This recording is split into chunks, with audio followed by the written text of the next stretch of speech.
చేసిందని కూడా పార్టీ పెద్దల దృష్టిలో అయితే ఎక్కడ లేదు. అయినా నేను ఒకటి అడుగుతాను, ఊకే చిట్ చాట్ ఏందన్నా? ధైర్యం ఉన్నది కదా నీకు, డైరెక్ట్ ప్రెస్ మీట్ పెట్టు. చిట్ చాట్ ఏంది అంటే మీడియా మిత్రులు ఏదో గోల్మాల్ చేస్తుందిక. తెల్లారి పేపర్లో ఒక వార్త వచ్చి అందరు దాని మీద విరుచుకపడితే లేలే నేను అనలేదు, మీడియా తప్పుగా రాసింది, మీడియాకి తప్పుగా అర్థమైందని చెప్పుకోవడం. ధైర్యం ఉంటే ప్రెస్ మీట్ పెట్టుర్రి, పెట్టి చెప్పు మా అన్న నా మీద పెయిడ్ ఆర్టికల్స్ రాపిస్తుండు, ఇగో పలానా పలానా టీవీ ఛానళ్ళు పేపర్లు నా మీద తప్పుడు వార్తలు దుబాయ్కి వెళ్ళి రాసినాయి, వాటి మీద కేసు పెట్టుర్రి. చిట్ చాట్ ఎందుకన్నా? ఏంది చిట్ చాట్ అంటే? తప్పించుకుందానికి మార్గమా? ఆ పేపర్ వాళ్ళు తప్పు రాసిరు, ఆ పేపర్ వాళ్ళకి నా భాష అర్థం కాలేదని చెప్పుకోవడానిక? Put on paper. నాయనకే ఉత్తరం రాయగలిగిన దమ్ము ధైర్యం ఉన్న వాళ్ళం మనం, మస్తు వందల ఉత్తరాలు రాసిన వాళ్ళం మనం. ప్రెస్ వాళ్ళకు కూడా ఒక ఉత్తరం రాస్తే అయిపోతుంది కదా పాపం, వాళ్ళని ఎందుకు గోసపెట్టు? నేను అనలే, నేనన్నా, నువ్వు అనలే, నేనన్నా, ఇవన్నీ ఏం పంచాయతీలు? Why chit chat? అంటే తెలుగు మీడియా వాళ్ళకి అంత అమాయకం కనబడుతుర్రా ఏంది మీకు? డైరెక్ట్ ప్రెస్ మీట్ పెట్టుర్రి, డైరెక్ట్ చెప్పుర్రి, ఉన్నది ఉన్నట్టు చెప్పుర్రి, కుండబద్దలు కొట్టినట్టు. లేనిదెందుకు? లేని మాటలు ఎందుకు? లేని పంచాయతీలు ఎందుకు? కాబట్టి కవిత గారికి నేను చెప్పదలుచుకుంది ఏంటంటే, మీరు మీ కుటుంబ పంచాయతీ, మీ ఆస్తుల పంచాయతీ, మీ పార్టీల పంచాయతీ, మీ వారసత్వ పంచాయతీ, మీ అన్నతోటి మీకు పంచాయతీ, మీ సీట్ల కోసం పంచాయతీ, నీకేమన్నా శాసన మండలిలో ఫ్లోర్ లీడర్ పంచాయతీ, ఇట్లాంటివి ఏమన్నా ఉంటే మీరు తెలుసుకోండి. శాసన మండలిలో ఫ్లోర్ లీడర్ తిరిగిపోతే కొట్లాడుకో మీ నాయనతో తలపెట్టుకొని. దానికి చిట్ చాట్ల పేరిట మా పార్టీని, భారతీయ జనతా పార్టీని అనవసరమైనటువంటి వివాదంలోకి లాగొద్దని సోదరి కవిత గారికి నేను ఈ సందర్భంగా చాలా స్పష్టంగా చెప్పదలుచుకున్నాను.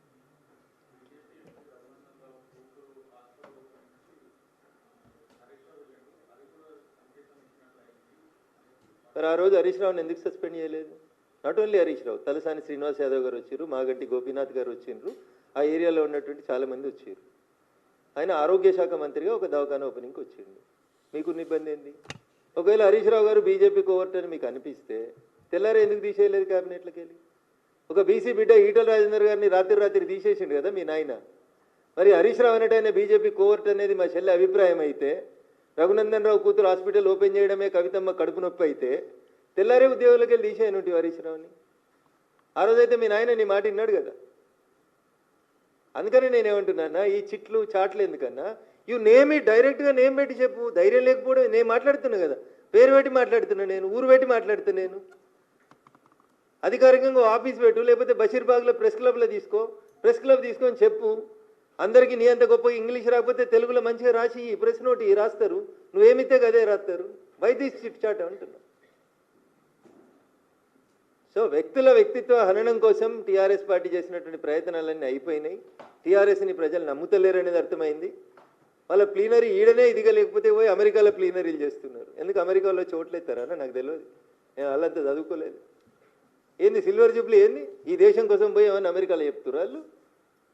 వచ్చిన తెలంగాణ ఎట్లా దోసుకున్నామో చెప్తారా, లేకపోతే దోసుకున్న డబ్బుల్ని అమెరికాలో యూట్యూబ్ ఛానళ్ళలో ఎట్లా పెట్టి రఘునందన్ రావుని ఎట్లా తిట్టాలి, లేకపోతే ఎవరెవరిని పెయిడ్ ఆర్టిస్టులు ఎట్లా హైర్ చేసుకోవాలి, అమెరికా చట్టాల ప్రకారం దొరకకుండా ఎట్లా తెలుగులో వార్తలు రాయాలనే చేసుకోవడానికి పోతుర్రా? For what you are doing?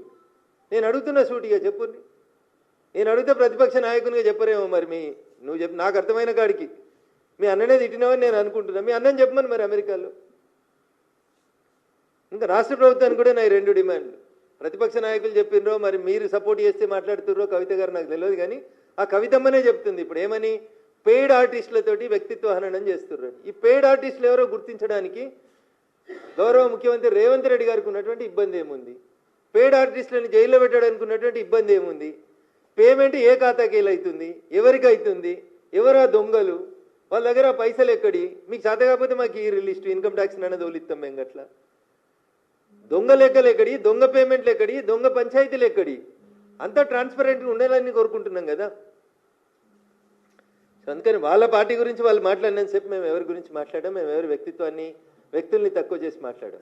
కానీ భారతీయ జనతా పార్టీని తక్కువ చేసి, భారతీయ జనతా పార్టీని బదనాం చేసి, మా క్యాడర్లో కన్ఫ్యూజన్ క్రియేట్ చేయాలనేటువంటి ప్రయత్నం చేస్తూ ఉన్నప్పుడు మేము చాలా స్పష్టంగా చెప్పదలుచుకున్నాం.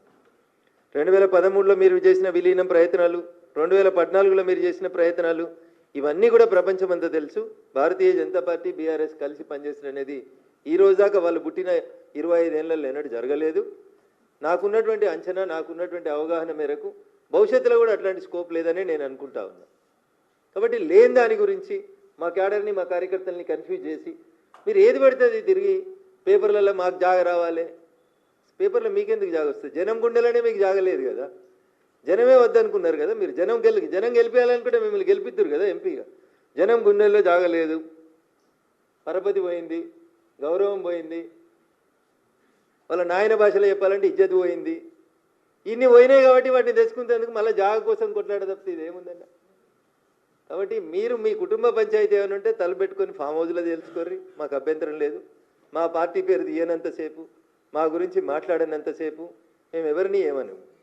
భారతీయ జనతా పార్టీని విమర్శించినా, మా నాయకత్వాన్ని విమర్శించినా, మా పార్టీ క్యాడర్లో కన్ఫ్యూజన్ క్రియేట్ చేయాలని ప్రయత్నించినా 100% చాలా స్పష్టంగా భారతీయ జనతా పార్టీ నాయకత్వం తెలంగాణ రాష్ట్రంలో స్పష్టంగా ఉంది, కలిసి ఉన్నది, కలిసి కొట్లాడతాం, అధికారంలోకి రావడానికి కొట్లాడతాం, భవిష్యత్తు మాదనే మా కార్యకర్తలు నమ్ముతున్నారు, ఆ దిశగానే మా అందరు అడుగులు ఉంటాయని చెప్పి ఈ సందర్భంగా చాలా స్పష్టంగా చెప్తూ, పేపర్ల కోసం, పబ్లిసిటీ కోసం, దాంట్లో జాగ కోసం ఇట్లాంటి మాటల్ని, ఇట్లాంటి బురదల్ని ఎవరి మీద జల్లొద్దని మరొకసారి తెలియజేస్తూ సెలవు తీసుకుంటాను.